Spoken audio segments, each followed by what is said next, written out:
So now we have a general overview of the payment, what we can pay for and how we can pay for it.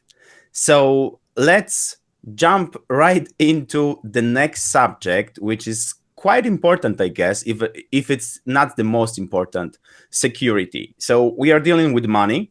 So I guess there is a lot of security requirements for my application to be like in line with the law, let's say, and like safe from hackers. Charlie, do you have any thoughts on that? Can you elaborate on this point?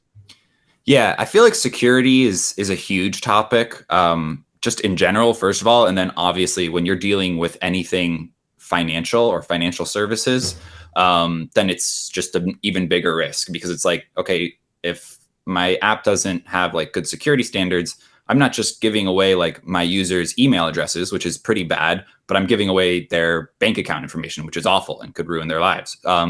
So I think adding any type of payments to an app, that's something that you definitely have to be aware of. But at the same time, there are plenty of ways to make sure that, let's say, worst case scenario, someone loses their device. It doesn't necessarily mean that the attacker has access to their payment method. So there's all of these, like, basically you can think of it as two-factor authentication or something like that. But a lot of these security things kind of are the onus is on the app developer to make sure that they are aware of these security implementations and guards and following them.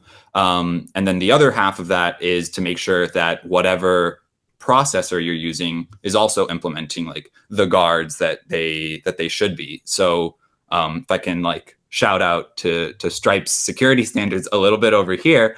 Yeah, please. So Stripe implements, I think, like pretty obvious HTTPS over all connections and traffic. For anyone that doesn't know, that just means that the requests are all encrypted. So any attacker doesn't really know anything about what's inside the requests. I actually just learned this recently, is that Stripe also uses something called HSTS. And all these acronyms are super confusing, but essentially they're all just meaning like our stuff is secure. So HSTS essentially forces all browsers that are interacting with Stripe to use HTTPS, or else it just won't work.